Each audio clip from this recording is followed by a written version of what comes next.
प्रधानमंत्री साहब का दौरा सी पंजाब का, उन्होंने फिरोजपुर दे विच आना सी, कुछ उद्घाटन ते नाल नाल उन्होंने एक पोलिटिकल रैली भी करनी सी। सो रास्ते दे विच वादा होने करके वो वापस मुड़ना पिया, उस गल का सानू खेद है। आफ्टर ऑल वो देश के प्रधानमंत्री है, सरकारां मिलके चलदियां हमेशा। ऐसे अपने प्रधानमंत्री का पूरा सत्कार करते हैं। डेमोक्रेटिक सिस्टम है, फेडरल सिस्टम है, चुनी हुई सरकारां है। साडी जिम्मेवारी है कि असी अपने प्रधानमंत्री का सत्कार करिए ते सानू पूरा सत्कार है। मैं आप उन्हां नूं रिसीव करन ते उन्हां दे नाल रहना सी।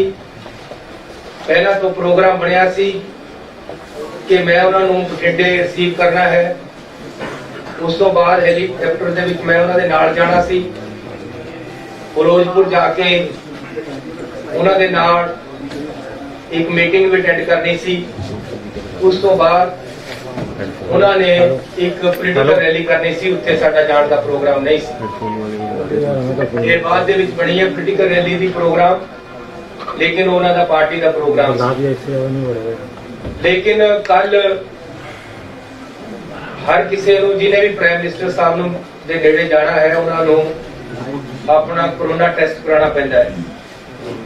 ਜਦੋਂ ਕੱਲ मैं ਤੇ ਆਪਣੇ ਦਫ਼ਤਰ ਦੇ ਬੰਦਿਆਂ ਦਾ ਜਿਨ੍ਹਾਂ ਨੇ ਮੇਰੇ ਨਾਲ ਜਾਣਾ ਸੀ, ਉਹਨਾਂ ਦਾ ਕੋਰੋਨਾ ਟੈਸਟ ਕਰਾਇਆ ਤਾਂ ਮੇਰੇ ਹਰ ਟਾਈਮ ਨਾਲ ਰਹਿਣ ਵਾਲੇ ਸਰਦਾਰ ਜੀ ਜਿਹੜੇ ਕਿ ਸਾਡੇ ਪ੍ਰਿੰਸੀਪਲ ਸੈਕਟਰੀ ਹੈ, ਉਹ ਕੋਰੋਨਾ ਪੋਜ਼ਿਟਿਵ ਆ ਗਏ। ਮੇਰਾ ਇੱਕ ਪੀਏ ਹਰੀ ਸਿੰਘ ਸਰਕਾਰੀ ਤੌਰ ਤੇ ਜਿਹੜਾ ਸਾਡੇ ਨਾਲ ਹੈ, ਉਹ ਕੋਰੋਨਾ ਪੋਜ਼ਿਟਿਵ ਆ ਗਿਆ। ਇਸ ਕਰਕੇ ਮੈਂ ਆਪਣੀ ਜ਼ਿੰਮੇਵਾਰੀ ਸਮਝੀ कि मैनू इस हालत दे विच जाना चाहिए कि नहीं जाना चाहिए, क्योंकि वो मेरे इन टच है। प्रधानमंत्री जी बहुत ही कीमती शख्सियत होंगे हैं, उन्होंने इन टच आना इस तरह जब कि मेरे in touch they which corona वाला बंदा आया हुआ है, जाना चाहिए कि नहीं।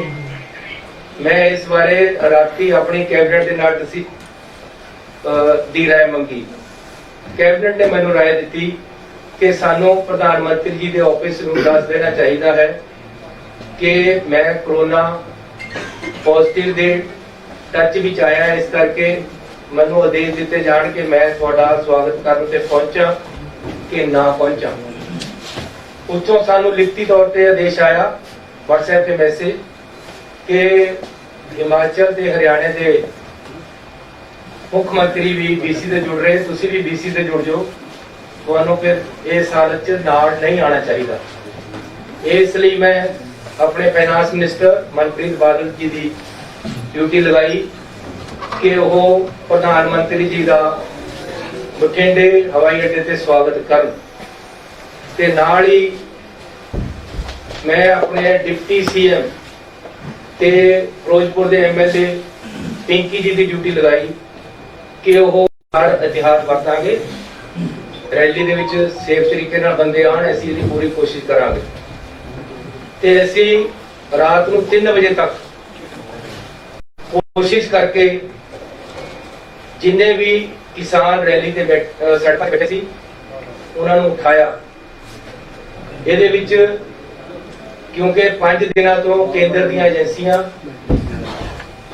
IB SPG प्रधानमंत्री दी जिन्नी सिक्योरिटी है, उन्होंने टीमां उत्थे आके फिरोजपुर दे विच बैठियां, वो आप हर चीज नूं मॉनिटर कर रही हैं। उन्हां दा ही सारा प्रोग्राम उन्हां दे अंडर है, उत्थे दा सारा काम उन्होंने संभालिया होया सी। इसलिए उन्होंने भी नाल मिल के साडे नाल पूरी कोशिश की। बीजेपी दे एक शेखावत जी है, उन्होंने किसानों के नाल मीटिंगां कीतियां कि रास्ते खाली करवा दिते जान। अल्टीमेटली रात को 2-3 ਵਜੇ ਤੱਕ ਅਸੀਂ ਸਫਲ ਹੋ ਗਏ ਕਿ ਰਸਤੇ ਖਾਲੀ ਕਰਾ ਦਿੱਤੇ। ਉਹਦੇ ਵਿੱਚ ਰਾਤ ਨੂੰ 1:30 ਵਜੇ ਮੈਨੂੰ ਟੈਲੀਫੋਨ ਆਇਆ ਸਾਡੇ ਚੀਫ ਸੈਕਟਰੀ ਦਾ ਕਿ ਜੀ ਜਿਹੜੇ ਐਜੀਟੇਟਰ ਹੈ ਉਹ ਇਹ ਗਰੰਟੀ ਸੀਐਮ ਆਫਿਸ ਵੱਲੋਂ ਮੰਗਦੇ ਆ ਕਿ ਜੀ ਅਸੀਂ ਤਾਂ ਉੱਠਾਂਗੇ ਸਾਨੂੰ ਪ੍ਰਾਈਮ ਮਿਨਿਸਟਰ ਸਾਹਿਬ ਤੋਂ ਗਰੰਟੀ ਦਵਾਈ ਜਾਵੇ ਕਿ ਉਹ ਉਹਨਾਂ ਨਾਲ ਮੀਟਿੰਗ ਕਰਨਗੇ। ਮੈਂ ਉਹਨਾਂ ਨੂੰ ਕਿਹਾ ਰਾਤ ਨੂੰ ਪ੍ਰਾਈਮ ਮਿਨਿਸਟਰ ਸਾਹਿਬ ਨਾਲ ਤਾਂ ਹੋ ਨਹੀਂ ਸਕਦੀ ਗਰੰਟੀ, ਤੁਸੀਂ ਮੇਰੇ ਆਫਿਸ ਵੱਲੋਂ ਡੀਸੀ ਤੇ ਲਿਖਾ ਕੇ ਦੇ ਦਿਓ ਕਿ ਅਸੀਂ ਤੁਹਾਨੂੰ ਪ੍ਰਾਈਮ ਮਿਨਿਸਟਰ ਸਾਹਿਬ ਦਾ ਟਾਈਮ ਦਵਾ ਦਾਂਗੇ, ਤੁਸੀਂ ਰਸਤੇ ਖਾਲੀ ਕਰ ਦਿਓ। ਅਲਟੀਮੇਟਲੀ ਰਾਤ ਨੂੰ ਕਿਸਾਨ ਮੰਨ ਗਏ, ਉਹਨਾਂ ਨੇ ਰਸਤੇ ਖਾਲੀ ਕਰਤੇ ਤੇ ਸਾਰੇ ਰਸਤੇ ਸਮੂਥਲੀ ਚੱਲਣ ਲੱਗੇ। ਉਸ ਤੋਂ ਬਾਅਦ ਮੈਂ ਰਾਤ ਨੂੰ ਲਗਭਗ 1:45 ਵਜੇ ਆਈਬੀ ਦੇ ਡਾਇਰੈਕਟਰ ਸਾਹਿਬ ਨੂੰ ਟੈਲੀਫੋਨ ਕੀਤਾ ਹੈ। ਬਾਈ ਚਾਂਸ ਉਹਨਾਂ ਨੇ ਚੱਕਿਆ ਨਹੀਂ। ਮੈਂ ਡੀਜੀਪੀ ਨੂੰ ਕਿਹਾ ਕਿ ਉਹਨਾਂ ਦਾ ਮੈਨੂੰ ਨੰਬਰ ਭੇਜੋ ਪਹਿਲਾਂ। ਉਹਨਾਂ ਨੇ ਮੈਨੂੰ ਨੰਬਰ ਭੇਜਿਆ।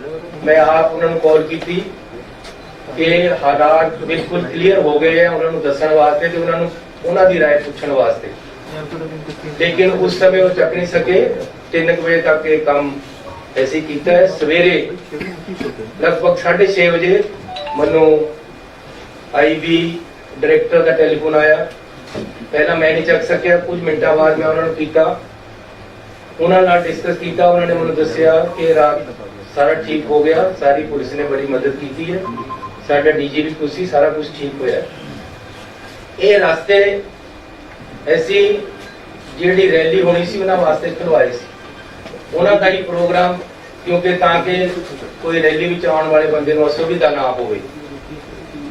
ਅਸੀਂ ਜਿਹੜੇ ਕਿਸਾਨ ਐਜੀਟੇਸ਼ਨ ਕਰ ਰਹੇ ਸੀ ਉਹਨਾਂ ਨੂੰ ਇਹ ਭਰੋਸਾ ਦੇ ਦਿੱਤਾ ਸੀ ਕਿ ਆਪ ਜੀ ਨੂੰ ਸਾਰਿਆਂ ਨੂੰ, ਤੁਹਾਡੇ ਲੀਡਰਾਂ ਨੂੰ, ਉਹਨਾਂ ਵਿੱਚੋਂ ਅਸੀਂ ਪ੍ਰਾਈਮ ਮਿਨਿਸਟਰ ਸਾਹਿਬ ਤੋਂ ਮੀਟਿੰਗ ਦਾ ਟਾਈਮ ਦਵਾ ਦਾਂਗੇ। ਇਸ ਗੱਲ ਤੇ ਸਹਿਮਤੀ ਹੋ ਗਈ ਸੀ ਕਿ ਕੋਈ ਉੱਥੇ ਐਜੀਟੇਸ਼ਨ ਰਿਹਾ ਨਹੀਂ ਸੀ। ਉਸ ਤੋਂ ਬਾਅਦ ਸਵੇਰੇ ਪ੍ਰਧਾਨ ਮੰਤਰੀ ਜੀ ਦਾ ਜਿਹੜਾ ਪ੍ਰੋਗਰਾਮ ਸਾਨੂੰ ਆਇਆ ਸੀ ਉਹ ਮੈਂ ਤੁਹਾਨੂੰ ਦੱਸਣਾ ਚਾਹੁੰਦਾ ਕਿ ਇਹ ਮਿੰਟ ਟੂ ਮਿੰਟ ਪ੍ਰੋਗਰਾਮ ਪ੍ਰਧਾਨ ਮੰਤਰੀ ਜੀ ਵੱਲੋਂ ਆਇਆ ਹੈ, ਉਹਨਾਂ ਦੇ ਆਫਿਸ ਵੱਲੋਂ ਆਇਆ ਹੈ। ਸਾਨੂੰ ਉਹਦੇ ਵਿੱਚ ਕੋਈ ਵੀ ਕਿੰਤੂ ਪਰੰਤੂ ਕਰਨ ਦਾ ਜਾਂ ਕੋਈ ਵੀ ਸਾਨੂੰ ਹੁਕਮ ਨਹੀਂ ਸੀ। ਸੀਟਿੰਗ ਅਰੇਂਜਮੈਂਟ ਵੀ ਪ੍ਰਧਾਨ ਮੰਤਰੀ ਜੀ ਦੇ ਦਫ਼ਤਰ ਤੋਂ ਆਇਆ ਕਿ ਪ੍ਰਧਾਨ ਮੰਤਰੀ ਜੀ ਕਿੱਥੇ ਬੈਠਣਗੇ, ਉਹਨਾਂ ਦੇ ਨਾਲ ਕੌਣ ਬੈਠੇਗਾ, ਦੂਸਰੇ ਪਾਸੇ ਕੌਣ ਬੈਠੇਗਾ, ਤੀਸਰੇ ਪਾਸੇ ਕੌਣ ਬੈਠੇਗਾ, ਹੈਲੀਕਾਪਟਰ ਦੇ ਵਿੱਚ 4 ਸੀਟਾਂ ਹੋਣਗੀਆਂ, ਉਹਦੇ 'ਚ ਕੌਣ ਬੈਠੇਗਾ, ਪ੍ਰਧਾਨ ਮੰਤਰੀ ਜੀ ਜਿੱਥੇ ਜਾਣਗੇ ਕਿਸ ਤਰੀਕੇ ਦੇ ਨਾਲ ਜਾਣਗੇ, ਜਹਾਜ਼ ਵਿੱਚ ਕਿੱਥੇ ਜਾਣਗੇ ਤੇ ਗੱਡੀ 'ਚ ਕਿੱਥੇ ਜਾਣਗੇ। ਟੋਟਲ ਪ੍ਰੋਗਰਾਮ ਜਿਹੜਾ ਬਠਿੰਡੇ ਤੋਂ ਫਿਰੋਜ਼ਪੁਰ ਜਾਣ ਦਾ ਬਾਈ 에ਅਰ ਸੀ। 3 ਹਵਾਈ ਅੱਡੇ ਜਿੱਥੇ ਹੈਲੀਪੈਡ ਉਹ ਫਿਰੋਜ਼ਪੁਰ ਦੇ ਵਿੱਚ ਬਣਾਏ ਗਏ ਤਾਂ ਕਿ ਪ੍ਰਧਾਨ ਮੰਤਰੀ ਜੀ ਕਿਸੇ ਵੀ ਜਗ੍ਹਾ ਉਤਰ ਸਕਦੇ, ਇੱਕ 'ਚ ਦੂਜੇ ਜਾਂ ਤੀਜੇ। ਇਹ ਵੀ ਅਸੀਂ ਕਿਹਾ ਕਿ ਜੀ ਮੀਂਹ ਦੇ ਵਿੱਚ ਹੋ ਸਕਦਾ ਕੱਲ ਨੂੰ ਮੀਂਹ ਹੋਵੇ। ਜੋ ਮੈਨੂੰ ਮੇਰੇ ਡੀਜੀਪੀ ਨੇ ਦੱਸਿਆ ਹੈ, ਉਹਨਾਂ ਨੇ ਇਹ ਵੀ ਦੱਸਿਆ ਕਿ ਅਸੀਂ ਉਹਨਾਂ ਨੂੰ ਕਿਹਾ ਸੀ ਕਿ ਬਰਸਾਤ ਵੀ ਹੈ, ਐਜੀਟੇਸ਼ਨ ਵੀ ਹੈ, ਜੇ ਕੈਂਸਲ ਹੋ ਸਕਦਾ ਪ੍ਰੋਗਰਾਮ ਕੈਂਸਲ ਕਰ ਦਿੱਤਾ ਜਾਵੇ, ਲੇਕਿਨ ਉਹਨਾਂ ਨੇ ਕੰਟੀਨਿਊ ਕੀਤਾ ਹੈ। ਉਸ ਤੋਂ ਬਾਅਦ 3 ਹੈਲੀਪੈਡ ਬਣਾਏ ਗਏ। ਹੈਲੀਕਾਪਟਰ ਮੀਂਹ 'ਚ ਉੜੇਗਾ ਇਸ ਗੱਲ ਦੀ ਸ਼ੋਰਟੀ ਸੀ ਉੱਪਰ ਉੱਥੋਂ, ਇਸ ਲਈ 3 ਹੈਲੀਪੈਡ ਬਣਾਏ ਗਏ। ਕਿਹੜੇ ਵਿੱਚ ਉਤਰਨਾ ਇਹ ਡਿਸਾਈਡ ਹੋ ਗਿਆ ਸੀ, ਲੇਕਿਨ ਚਕਮਾ ਦੇਣ ਵਾਸਤੇ ਇਹ ਸਿਕਿਉਰਿਟੀ ਦੇ ਆਪਣੇ ਤਰੀਕੇ ਹੈ ਕਿ 3 ਹੈਲੀਪੈਡ ਬਣਦੇ ਆ। ਉਹਦੇ ਵਿੱਚ ਮੈਂ ਤੁਹਾਨੂੰ ਪ੍ਰੋਗਰਾਮ ਦੱਸ ਦੇਣਾ ਜੋ ਸਾਨੂੰ ਆਇਆ ਸੀ। ਜਨਵਰੀ 5 9:30 ਤੇ ਡਿਪਾਰਚਰ ਦਿੱਲੀ 에ਅਰਪੋਰਟ ਤੋਂ, 10:25 ਤੇ 에ਅਰ ਅਰਾਈਵਲ ਬਠਿੰਡਾ 에ਅਰਪੋਰਟ, 10:30 ਤੇ ਡਿਪਾਰਚਰ ਬਠਿੰਡਾ 에ਅਰਪੋਰਟ, 5 ਮਿੰਟ ਬਾਅਦ ਬਾय MI-17 ਹੈਲੀਕਾਪਟਰ, 11:05 ਤੇ ਅਰਾਈਵਲ ਕਿਲਾ ਚੌਕ ਹੈਲੀਪੈਡ ਫਿਰੋਜ਼ਪੁਰ। ਇਹ ਪ੍ਰੋਗਰਾਮ ਸਾਨੂੰ ਲਿਖਤੀ ਤੌਰ ਤੇ ਉੱਥੋਂ ਆਇਆ ਹੋਇਆ ਹੈ। ਕੋਈ ਵੀ ਸੋਚ ਨਹੀਂ ਸੀ ਕਿ ਬਾਈ ਰੋਡ ਵੀ ਪ੍ਰਾਈਮ ਮਿਨਿਸਟਰ ਸਾਹਿਬ ਨੂੰ ਲੈ ਕੇ ਜਾਣਾ ਹੈ, ਨਾ ਹੀ ਕੋਈ ਪ੍ਰੋਗਰਾਮ ਸੀ। ਸਾਨੂੰ ਇਹ ਐਗਜ਼ੈਕਟ ਦੱਸਿਆ ਗਿਆ ਸੀ ਕਿ ਹੈਲੀਕਾਪਟਰ ਤੇ ਉਹਨਾਂ ਨੇ ਜਾਣਾ ਹੈ। ਇਹ ਮੌਕੇ ਦੇ ਮੌਕੇ ਉਹਨਾਂ ਦੀ ਏਜੰਸੀਆਂ ਵੱਲੋਂ, ਅਫਸਰਾਂ ਵੱਲੋਂ ਮਿਲ ਕੇ मौके दे मौके सड़क दे राही ले जाया गया। रास्ते दे विच अचानक कुछ एजिटेटर अजे पता लगना कि कौन बंदे सी आके बैठे हैं उन्होंने, लेकिन उन्होंने तक तो काफी पीछे प्राइम मिनिस्टर साहब दी गड्डियां नूं रोक के साडे अफसरां ने रिक्वेस्ट की है कि अगे एजिटेशन वाले बंदे कुछ आके ट्रालियां खड़ियां कर लिया उन्होंने, आपां नूं बेहतर है कि वापस जाके कोई और अल्टरनेटिव रास्ता या हेलीपैड से चलिए आप वापस जाना चाहिए। किसी तरह भी कोई अटैक वाली या प्रधानमंत्री जी नूं खतरे वाली गल, सिक्योरिटी लैप्स वाली गल नहीं हुई है। ये एजिटेशन पंजाब दे विच चोणां आ रही हैं, रोज मेरे नाल भी हुंदे है। हर स्टेट दे विच जदों चोणां होंदियां डेमोक्रेटिक सिस्टम है, कोई ना कोई सड़क ते आके बैठ जाता है, इहदे विच हो जाता है। रात भी मेरे पुलिस वालियां ने मैनूं कई बार टेलीफोन कीते कि जे असीं लाठी चार्ज करके इन्हां नूं पासे कर दईए, अरेस्ट कर लीए। मैं कहा नहीं, नेगोशिएट करके मनाओ, इन्हां नूं मनाओ किसी तरह भी। अल्टीमेटली असीं रात भी कामयाब होए हैं उन्हां नूं पासे करने विच और मनाउण दे विच। इहदे विच खतरे वाली कोई गल नहीं हुई। प्रधानमंत्री जी से कोई हमला नहीं होया, ना ही ऐसा दी कोई सोच हुई है। पहला भी किसान एजिटेशन दिल्ली दे विच एक साल चलिया, उत्थे भी किसान बैठे रहे, उन्होंने भी कुछ मंगा सी जिहड़ियां साल बाद मन हुई ते उन्होंने पीसफुली उत्थों धरना चक लिया। अज भी जे कोई पीसफुल प्रोटेस्ट रास्ते दे विच करना आ गया तां इस नूं प्रधानमंत्री दी सिक्योरिटी दे नाल या उन्हां नूं कोई खतरे दे नाल नहीं जोड़िया जाना चाहिए। ये बिल्कुल गलत है कि प्रधानमंत्री जी जब पंजाब में आए तो उनकी सिक्योरिटी लैप्सेस दिखाकर उनको खतरे के साथ को जोड़ा जा रहा है। ये राजनीति इसमें नहीं होनी चाहिए। We have every respect for our prime minister. कोई भी ऐसी बात नहीं हुई कि उनकी शान में या उनकी सिक्योरिटी को कोई खतरा हुआ हो। पंजाब सरकार, पंजाब पुलिस इसमें सक्षम है। ये इस कारण हुआ कि हेलीपैड से हेलीकॉप्टर पे जाना था, अचानक प्रोग्राम सड़क पे जाने का बनाया गया, जो कि प्रोग्राम में नहीं था, पहले से नहीं था। फिर भी आगे एजिटेटर बैठे हैं, पीछे काफी पीछे गाड़ियां रोककर बता दिया गया कि आगे एजिटेशन वाले एकदम सड़क पे आकर बैठ गए। अब सड़क पे एकदम कोई ट्राली लगाकर बैठ जाए, उसको हटाने में 10, 15, 20 मिनट, आधा घंटा लग जाता है। इसलिए सेफ साइड के लिए प्रधानमंत्री जी को बोला गया कि आप पीछे आ जाएं, हम अदर रूट या बाई हेलीपैड आपको ले चलते हैं, लेकिन उन्होंने वापस जाने का फैसला किया। तो मैं पंजाब सरकार की तरफ से आपको क्लियर करने आया हूँ कि इसमें किसी भी तरह का कोई खतरे वाली बात नहीं थी, ना ही हुई है। ये टोटली एक पीसफुल एजिटेटर आकर अचानक सड़क पे बैठ गए, जिस सड़क पे हमारा जाने का कोई प्रोग्राम नहीं था। प्रोग्राम हेलीपैड के साथ जाने, हेलीकॉप्टर पे जाने का था, और किसी तरह का कोई खतरा यहाँ नहीं है और ना ही था, ना ही प्रधानमंत्री जी को ऐसा हुआ है। लेकिन फिर भी प्रधानमंत्री जी को या उन्होंने अपने तरफ तरीके से, उनकी टीम ने फैसला वापस जाने का ले लिया, जबकि हेलीकॉप्टर से जा सकते थे, अदर रूट से भी जा सकते थे, लेकिन वो वापस गए हैं। हमें इस चीज का खेद है, हमें पीड़ा है। हम अपने प्रधानमंत्री जी को पूरा सत्कार और प्यार देते हैं और देते रहेंगे। बीजेपी के जो नेता प्रेस कॉन्फ्रेंस करके सरकार को या रिलेशन खराब करने की बात कर रहे हैं, ऐसी बात मत करें। ये पॉलिटिक्स नहीं है, हम राजनीति इसी बातों में नहीं करते हैं। अगर प्रधानमंत्री जी हमारे आएंगे तो कुछ देकर ही जाएंगे पंजाब को, और हम चाहते हैं। मेरा लेक्चर तैयार पड़ा था, मैं बीसी पे इंतजार कर रहा था उनको बोलने के लिए कि प्रधानमंत्री जी ने आना है। मैंने 100 कुछ सोचा था उनको जी आया कहने के लिए, उनको वेलकम करने के लिए। मैंने 100 कुछ सोचा था उनसे मांगने के लिए पंजाब के लिए। हमारी ऐसी सोच नहीं है। अगर ये कोई बीजेपी का नेता अगर ऐसी बात करता है, ये राजनीति है, राजनीति मत करें। किसान एजिटेशन पे है, आज से नहीं है, 1 साल से है। किसानों की कुछ डिमांडें हैं। मैं अपने पंजाब के लोगों पे गोलियां और लाठियां नहीं चलाने वाला।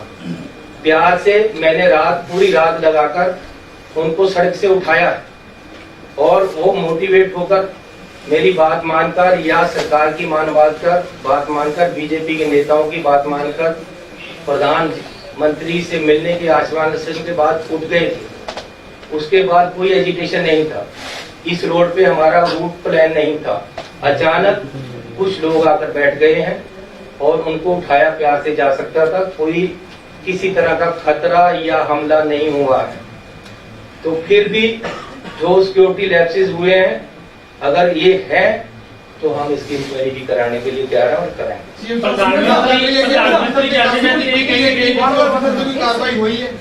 कोई ऐसी कार्रवाई नहीं हुई है, क्योंकि अजे तक कोई ऐसा गल नहीं है। किसी तरह का प्रधानमंत्री जी के कोई खतरा नहीं सी। इसनू तरोड़ मरोड़ के गल नू होर पासे लिजाण की कोशिश किसी पार्टी वालों नहीं करनी चाहिए।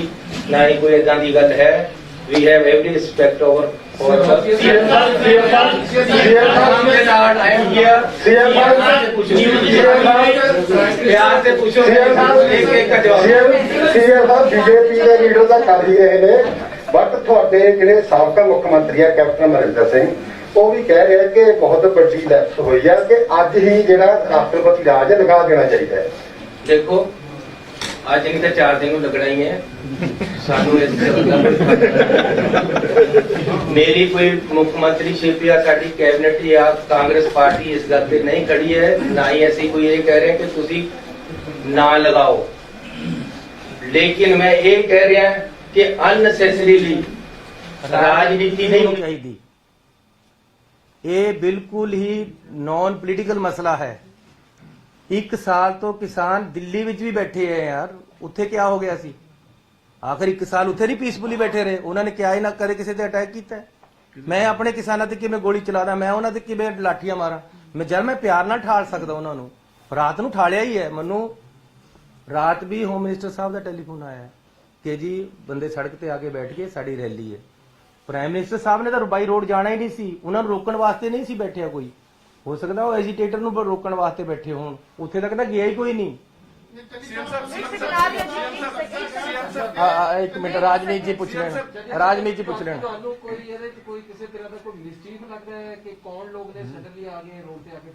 यार कोई ऐसी गल नहीं है।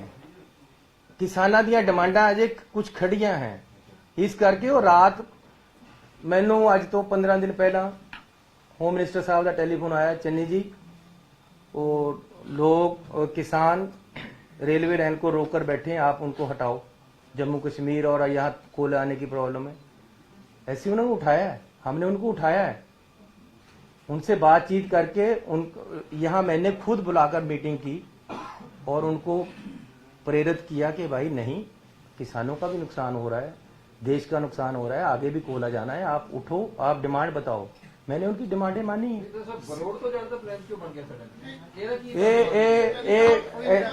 ऐसी नहीं, ये फैसला लिया, ये फैसला प्राइम मिनिस्टर ऑफिस का सी, रोड तो जाण दा। उन्हां नूं शायद हेलीकॉप्टर वालियां ने कहा होवे कि बारिश ज्यादा है या मौसम ज्यादा खराब हो गया, इस करके रोड चले गया। अदरवाइज ਇਹਦੇ ਚ ਕੋਈ ਸਿਕਿਉਰਿਟੀ ਲੈਪਸ ਵਾਲੀ ਗੱਲ ਨਹੀਂ, ਕੋਈ ਕਿਸੇ ਤਰ੍ਹਾਂ ਦਾ ਖਤਰਾ ਨਹੀਂ ਸੀ। ਬਠਿੰਡਾ 에ਅਰਪੋਰਟ ਤੇ ਕਿਹੜੇ ਪੰਜਾਬ ਦੇ ਆਫੀਸਰ ਸਨ ਜਿਨ੍ਹਾਂ ਨੂੰ ਪ੍ਰਾਈਮ ਮਿਨਿਸਟਰ ਨਰਿੰਦਰ ਮੋਦੀ ਸਾਹਿਬ ਕਹਿ ਗਏ ਕਿ ਸੀਐਮ ਸਾਹਿਬ ਨੂੰ ਥੈਂਕਸ ਕਰ ਦੇਣਾ ਕਿ ਮੈਂ ਆਪਣੀ ਜਾਨ ਬਚਾ ਕੇ ਗਿਆ? ਇਹ ਕੀ ਸਾਜ਼ਿਸ਼ ਹੋ ਸਕਦੀ ਕਿ ਪੰਜਾਬ ਨੂੰ ਦੇਖੋ, ਸਾਡੇ ਪ੍ਰਧਾਨ ਮੰਤਰੀ ਦੀ ਜਾਨ ਨੂੰ ਇੱਕ ਸੁਣ, ਪੀਐਮ ਆਫਿਸ ਨੂੰ ਜਾਂ ਪ੍ਰਾਈਮ ਮਿਨਿਸਟਰ ਸਾਹਿਬ ਨੂੰ ਰਿਕੁਐਸਟ ਕਰੋਗੇ ਕਿ ਕਲੈਰੀਫਾਈਡ ਕਰਨ ਕਿ 3 ਕਰੋੜ ਲੋਕਾਂ ਨੂੰ ਤੁਸੀਂ ਇੱਕ ਝਟਕੇ ਦੇ ਨਾਲ ਬਦਨਾਮ ਕਰਕੇ ਕਿ ਮੇਰੀ ਜਾਨ ਨੂੰ ਖਤਰਾ ਹੈਗਾ। ਤੁਹਾਡੇ ਆਫੀਸਰ ਕੌਣ ਸੀ ਉੱਥੇ ਮੌਕੇ ਤੇ ਜਿਨ੍ਹਾਂ ਨੂੰ ਕਹਿ ਕੇ ਗਏ ਨੇ? ਮੈਂ ਜੇ ਉਹਨਾਂ ਨੇ ਗੁੱਸੇ ਵਿੱਚ ਕੁਝ ਕਿਹਾ ਹੈ ਜਾਂ ਰਾਜਨੀਤਿਕ ਸੋਚ ਦੇ ਨਾਲ ਕੁਝ ਕਿਹਾ ਹੈ, ਮੈਂ ਇਸ ਤੇ ਟਿੱਪਣੀ ਨਹੀਂ ਕਰਨਾ ਚਾਹੁੰਦਾ। ਲੇਕਿਨ ਜੇ ਉਹਨਾਂ ਨੇ ਕਿਹਾ ਹੈ ਤਾਂ ਮੈਂ ਇੰਨਾ ਜ਼ਰੂਰ ਕਹਿਣਾ ਚਾਹੁੰਦਾ ਕਿ ਪ੍ਰਧਾਨ ਮੰਤਰੀ ਹੈ ਉਹ ਸਾਡੇ, ਉਹਨਾਂ ਦੀ ਜਾਨ ਨੂੰ ਜੇ ਖਤਰਾ ਹੋਏਗਾ ਤਾਂ ਮੈਂ ਆਪਣਾ ਖੂਨ ਉਹਨਾਂ ਤੋਂ ਪਹਿਲਾਂ ਡੋਲਾਂਗਾ। ਇਹ ਪੰਜਾਬੀਆਂ ਦੀ ਫਿਤਰਤ ਹੈ। ਪੰਜਾਬੀ ਮਰ ਨਹੀਂ ਮਰ ਜਾਏਗਾ। ਇੱਕ ਗੱਲ ਸੁਣ ਲਓ, ਪੰਜਾਬੀ ਮਰ ਨਹੀਂ ਮਰ ਜਾਏਗਾ। नहीं करेगा। नंबर 1, ਨੰਬਰ 2 ਘਰ ਵਾਲੇ ਮਹਿਮਾਨ ਤੇ ਕੋਈ ਅਟੈਕ ਹੁੰਦਾ ਤਾਂ ਆਪਣੀ ਛਾਤੀ ਪਹਿਲਾਂ ਲਾਏਗਾ। ਇਸ ਕਰਕੇ ਇੱਕ ਸੁਣੀ ਸੁਣੋ ਜੀ ਜਿੱਤੀ ਜਾਂ ਸਾਡੀ ਕੈਬਨਿਟ ਆਪ ਪੂਰੇ ਹੋकर ਨੂੰ ਦੇ ਦੇਗੀ, ਲੇਕਿਨ ਆਪਣੇ ਦੇਸ਼ ਦੇ ਪ੍ਰਧਾਨ ਮੰਤਰੀ ਤੇ ਕਦੇ ਉਹ ਨਹੀਂ ਆਣ ਦੇਗੀ। ਲੇਕਿਨ ਨਾਲ ਨਾਲ ਕਿਸੇ ਤਰ੍ਹਾਂ ਦਾ ਇੱਥੇ ਕੋਈ ਖਤਰਾ ਨਹੀਂ ਸੀ, ਕੋਈ ਨੁਕਸਾਨ ਨਹੀਂ ਹੋਇਆ, ਨਾ ਹੀ ਜਦੋਂ ਵੀ ਪੀਐਮ ਤੋਂ ਨਿਕਲਦੇ ਆ ਕਿਤੇ ਜਾਣਾ ਹੈਗਾ ਤਾਂ ਜਿਹੜਾ ਐਸਪੀਜੀ ਹੈ ਉਹ ਕਲੀਅਰ ਹੋ ਕੇ ਹੀ ਜਾਣਾ ਤਾਂ ਕੀ ਜਦੋਂ ਉਹਦੇ ਆਇਆ ਰੋਡ ਵੀ ਅਗਰ ਹੋ ਗਿਆ ਤਾਂ ਕੀ ਐਸਪੀਜੀ ਨੂੰ ਡੀਜੀਪੀ ਨੇ ਉਹਨਾਂ ਨੇ ਕਿਹਾ ਬੀਜੇਪੀ ਨੇ ਕਿ ਸਾਨੂੰ रूट क्लियर दी देती थी, फिर भी किसान बैठे थे आगे। मेरा मतलब तुम झूठ बोला गया। मेरा सवाल मेरा भी सवाल है, मेरा नाल जुड़ता ही सवाल है मेरा। अच्छा चलो सीएम साहब, मेरा सवाल इन्होंने नाल जुड़ता ही सवाल है। मैं ये पूछना चाह रहा हूँ कि जब इतना हाईली वीवीआईपी स्टेट में आता है तो अगर उन्होंने बाय एयर जाना जैसे कि आप कह रहे हैं, उसके बाद भी एक रोड का अल्टरनेटिव रूट रखा जाता है। देखो गल ये है कि साडा तां उत्थे कंट्रोल ही इन्ना नहीं सी। मेन कंट्रोल एसपीजी आईबी उत्थे कर रही सी। मन्नो भी रात भी मैं आईबी दे नाल की गल कीती है, होम मिनिस्ट्री सीधी इन्वॉल्व थी, हजारों आदमी उनका सिक्योरिटी का वहां था और किसी तरह की पंजाब सरकार की कोई ज्यादा वहां रोल नहीं था। लेकिन फिर भी अगर डिसीजन ये हुआ कि भाई रोड जाना है तो ये ज्वाइंट डिसीजन था। अगर ये डिसीजन हुआ है, अगर रास्ते में आकर कोई बैठा है तो वो अचानक बैठा है आकर, पहले से नहीं था।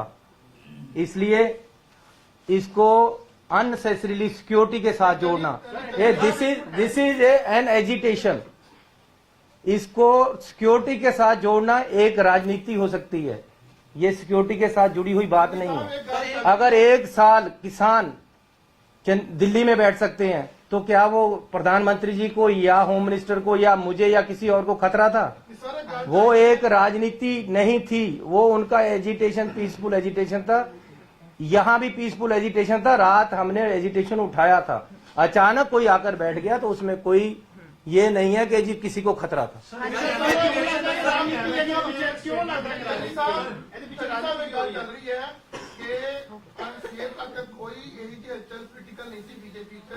अचानक जो गैदरिंग देखते हुए या गैदरिंग ही हुई और अचानक एक कई चीजों देखने तो बाद बीजेपी ਨੂੰ ਕੀਤਾ ਗਿਆ ਅਕਸਰ ਇਹ ਆਰੋਪ ਜਿਹੜੇ ਲਗਾਏ ਜਾ ਰਹੇ ਨੇ।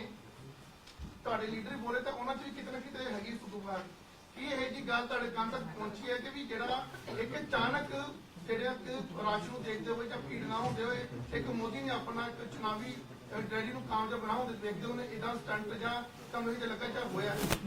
देखो रात यहाँ कैबिनेट मीटिंग थी, लगभग 9:30 बजे मैं यहाँ से निकला। मेरे घर से पहले एकदम 25-50 आदमी मेरी गाड़ी के आगे बैठ गए। मैंने ड्राइवर को बोला अभी पीछे लो गाड़ी पीछे घुमाई, हम दूसरे रास्ते से घर अपने चले गए। अब मैं ये अगर रात को वही FIR कर देता कि जी ये तो मेरी जान पे पड़े थे, वो जान पे थोड़े पड़े थे यार, उनकी कोई प्रॉब्लम है, वो अनएम्प्लॉयड यूथ था या ETT टीचर थे जो जिनकी नौकरी नहीं लग रही थी या उनकी नौकरी में कोई प्रॉब्लम थी। ऐसे ही एक किसान कोई और अत्यावादी नहीं थे, कोई गलत आदमी नहीं थे। ये हो सकता है कोई उनका अपनी प्रॉब्लम हो, इसमें इसको सिक्योरिटी के साथ जोड़ना गलत है। मैं कह रहा हूं कि क्यों पॉलिटिक्स कर रहे हो ये? मैं अगर यहां से जाता जाता वापस मुड़ सकता हूं अपने घर को, ये सामने हुआ। अब चंडीगढ़ में यूटी पुलिस है, हमारी भी यहाँ मेरे साथ भी 10-20 बंदे होते हैं। मैं कहूं जी मुझे चंडीगढ़ वालों ने अटैक करवा दिया रात, ये कोई बात बनती है? सीएम साहब सुनील जाखड़ ने कह रहे हैं कि जो कुछ होया अनएक्सेप्टेबल है ते पीएम दे काफले नु सेफ पैसेज इंश्योर किया जाना चाहिए सी। देखो मैंने तो खुद कहा जी, मुझे खेद है, ये नहीं होना चाहिए था, मैंने कहा है। अब चंडीगढ़ कौन कौन कर रहे हो?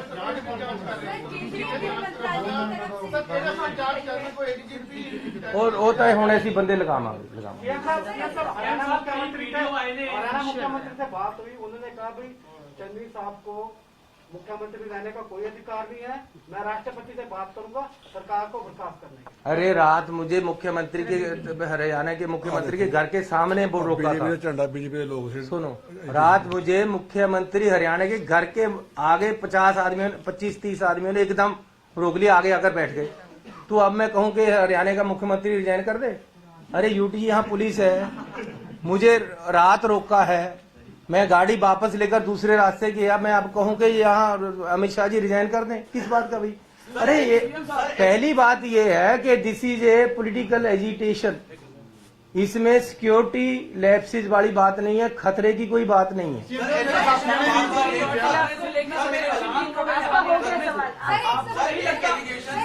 आपका मंत्रालय की तरफ से आपसे रिपोर्ट मांगी गई है, क्या जांच पड़ताल की जाएगी इस पूरे? हाँ, क्यों नहीं की जाएगी जी? कि अगर कोई बात हुई है तो जांच पड़ताल करेंगे। सीएम साहब जिस तरह मेरे साथियों ने पूछा आखिर पूरे घटनाक्रम के पीछे ਤੁਹਾਨੂੰ ਕੀ ਲੱਗਦਾ क्यों ये पूरा सीन है ਜਿਹੜਾ अरे इसमें ਇਹ ਲੱਸੀ ਨੂੰ ਜਿੰਨਾ ਮਰਜ਼ੀ ਰਿੜਕੀ ਜਾਓ, ਇਹਦੇ 'ਚ ਕੁਝ ਨਹੀਂ ਹੈ। ਗੱਲ ਸਿਰਫ ਇੰਨੀ ਹੈ ਕਿ ਪ੍ਰਧਾਨ ਮੰਤਰੀ ਜੀ ਆ ਰਹੇ, ਉਹਨਾਂ ਨੇ ਉੱਥੇ ਰੈਲੀ ਕਰਨੀ ਸੀ, किसाना ने रैली ਨੂੰ रोकने वास्ते आले दाले बंदे लगा दिए। 1 मिनट यार, इतनी मैं जाऊंगा नहीं कहीं। हमने उन बंदे को उठा दिया सबको रात को, उनको मना लिया यार ना करो ऐसे।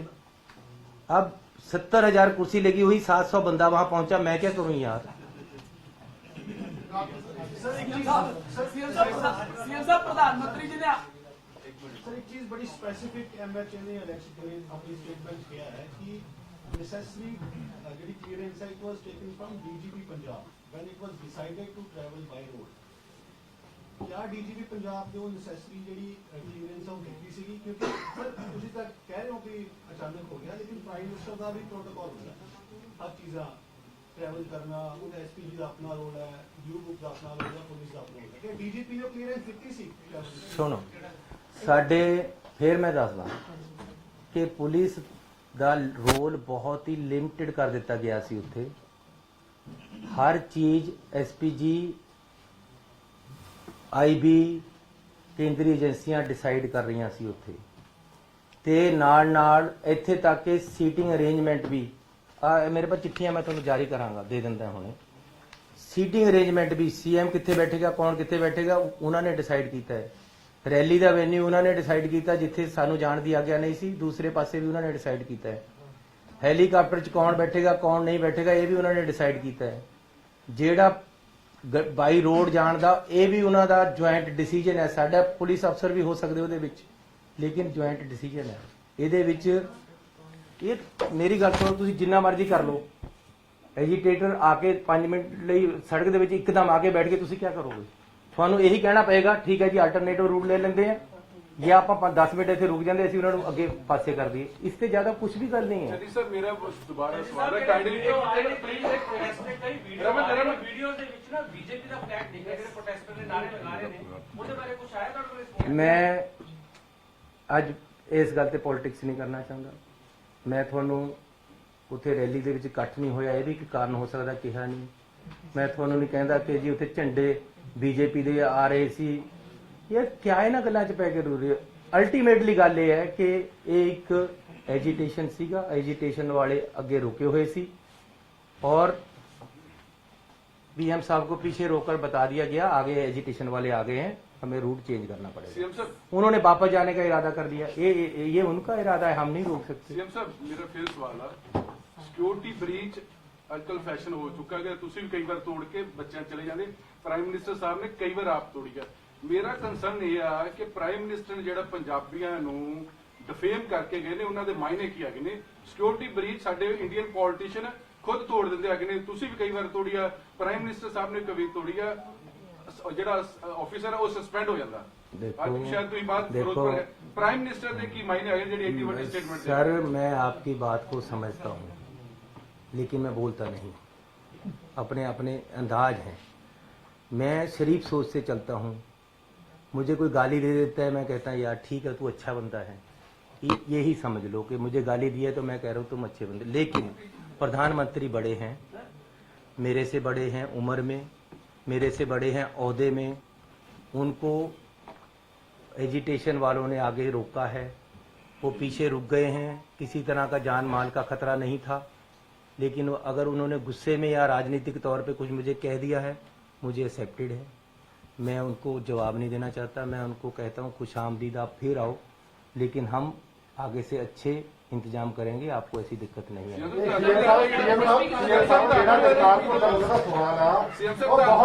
बहुत ਵੱਡਾ मैंने रखा ਜਿਹੜੇ ਭੁੱਲਰ ਸਾਹਿਬ ਬਾਰ-ਬਾਰ ਸਵਾਲ ਖੜੇ ਕਰ ਰਹੇ ਨੇ। ਤੁਸੀਂ ਕਿਹਾ ਕਿ 1 ਸਾਲ ਕਿਸਾਨ ਉੱਥੇ ਬੈਠੇ, ਪ੍ਰਧਾਨ ਮੰਤਰੀ ਨੇ ਸਮੁੱਚੇ ਪੰਜਾਬੀਆਂ ਦੀ ਜਿਹੜੀ ਐਡੀ ਵੱਡੀ ਗੱਲ ਕਹਿ ਕੇ ਗਏ ਆ ਵੀ ਸ਼ੁਕਰ ਆ ਮੈਂ ਉੱਥੇ ਜਿੰਦਾ ਆ ਗਿਆ, ਇਹ ਬਹੁਤ ਵੱਡੀ ਗੱਲ ਆ। अरे मैं कह रहा हूँ भाई साहब, कह रहा हूँ मैं, ਪੰਜਾਬੀਆਂ ਨੂੰ ਪਹਿਲਾਂ ਅੱਤਵਾਦੀ ਦੱਸਿਆ ਗਿਆ, ਖਾਲਿਸਤਾਨੀ ਦੱਸਿਆ ਗਿਆ, मतलब की नहीं इतना दसा है जो किसान दोनों देखिए मेरी बात इस करके आज फिर प्रधानमंत्री ने एक 3 करोड़ पंजाबियों की बेइज्जती करके गए ने। इस करके बार-बार जगतार भुल्लर साहब ये गल कह रहे हैं कि तुसी जेड़ा मैंने की है ओदे बारे दसो। मेरी बात सुनो, मैं इसके मैंने नहीं निकालना चाहता, मुझे पता है मैंने क्या है, लेकिन निकालना नहीं चाहता। मैं एक जिम्मेवार पोस्ट पे हूँ। मैं होम मिनिस्टर साहब से मिलने गया था, एक ही बार मिलने गया हूँ। मैंने उनको हाथ जोड़कर एक बात कही थी, मैं ये कसम खा के कह सकता हूँ, जो मैं क्या बता रहा हूँ वो सच है कि होम मिनिस्टर साहब, मैं हाथ जोड़कर कहता हूँ, चुनाव आने वाले हैं, कोई मुख्यमंत्री बने, कोई पार्टी जीते, मुझे इससे मतलब नहीं है। ये मैंने कहा था, फिर रिपीट कर रहा हूँ कि होम मिनिस्टर साहब, मैं हाथ जोड़कर कहता हूँ कि चुनाव आ रहे हैं, कोई मुख्यमंत्री बने, कोई पार्टी जीते, इससे मतलब नहीं है। लेकिन एक कृपा करना, एक मैं आपसे रिक्वेस्ट करता हूं कि पंजाब में सद्भावना, आपसी प्यार बना रहे। पंजाब में किसी तरीके से कोई भी गड़बड़ ना हो इलेक्शन में, इसका जरूर ध्यान रखना। ये मैं उनको रिक्वेस्ट करके आया था। अब अगर फिर भी राजनीति होगी तो वो गलत होगा। सर, आप पर भी आरोप लगाए जा रहे हैं। बीजेपी नेता मीनाक्षी लेखी का कहना है कि जब जहां पर रोका गया था प्रधानमंत्री के काफिले को, उस वक्त जेपी नड्डा की तरफ से आपको फोन किया गया, लेकिन आपने उठाया नहीं। क्या आपको कोई फोन आया? देखो, मुझे कोई टेलीफोन उनका नहीं आया। हाँ, होम मिनिस्टर साहब का टेलीफोन आया था। उन्होंने मुझे कहा कि वहाँ कुछ एजिटेटर आ गए हैं, ये गलत हो गया है, प्रधानमंत्री जी ने वापस आने का निर्णय ले लिया है। मैंने कहा जी इसकी क्या बात है, मैं आपके पास भी आ जाऊंगा, और हमारी तरफ से किसी तरह का कोई गलती नहीं हुई है, चेक कर लेते हैं क्या बात। ये मुझे उनका टेलीफोन आया, और किसी का टेलीफोन मुझे नहीं आया दिल्ली से। जो मुझे कोई टेलीफोन करता है, मेरे पास टेलीफोन है, मैं उसी समय उठा लेता हूँ, नहीं तो मेरे साथ 2-4 आदमी होते सरकार के, वो मेरी बात करा देते हैं। मेरी होम मिनिस्टर साहब ने भी किसी मेरे साथी ने, मेरे साथ जो IAS थे, उनके टेलीफोन पे बात हुई। गृह मंत्रालय ने कोई एसएसपी विरुद्ध कोई कार्रवाई की है? कादी जी, केंद्रीय गृह मंत्रालय वालों पता लग गया भी ਤੁਹਾਡੇ ਜਿਹੜੇ ਅਫਸਰ ਦੇ ਖਿਲਾਫ ਕੋਈ ਕਾਰਵਾਈ नहीं, ऐसी कोई गल नहीं है। So thank you very much जी। ਤੋਂ ਦੇਸ਼ ਵਿਦੇਸ਼ ਅਤੇ ਲੋਕਲ ਸ਼ਹਿਰਾਂ ਦੀਆਂ ਤਰੋ ਤਾਜ਼ੀਆਂ ਖਬਰਾਂ ਦੇਖਣ ਦੇ ਲਈ ਸਾਡਾ ਇਹ YouTube ਚੈਨਲ ਜਨ ਕਲਿਆਣ ਟੀਵੀ ਨੂੰ ਸਬਸਕ੍ਰਾਈਬ ਕਰਨਾ ਨਾ ਭੁੱਲਿਓ ਤੇ ਨਾਲ ਹੀ ਬੈਲ ਆਈਕਨ ਵੀ ਔਨ ਕਰ ਦਿਓ ਤਾਂ ਕਿ ਜਦੋਂ ਵੀ ਅਸੀਂ ਨਵੀਂ ਤੋਂ ਨਵੀਂ ਕੋਈ ਨਿਊਜ਼ ਅਪਲੋਡ ਕਰੀਏ ਤਾਂ ਉਹਦੀ ਨੋਟੀਫਿਕੇਸ਼ਨ ਤੁਹਾਡੇ ਤੱਕ ਜਲਦ ਤੋਂ ਜਲਦ ਪਹੁੰਚ ਜਾਏ। ਸੋ ਸਬਸਕ੍ਰਾਈਬ ਜਨ ਕਲਿਆਣ ਟੀਵੀ।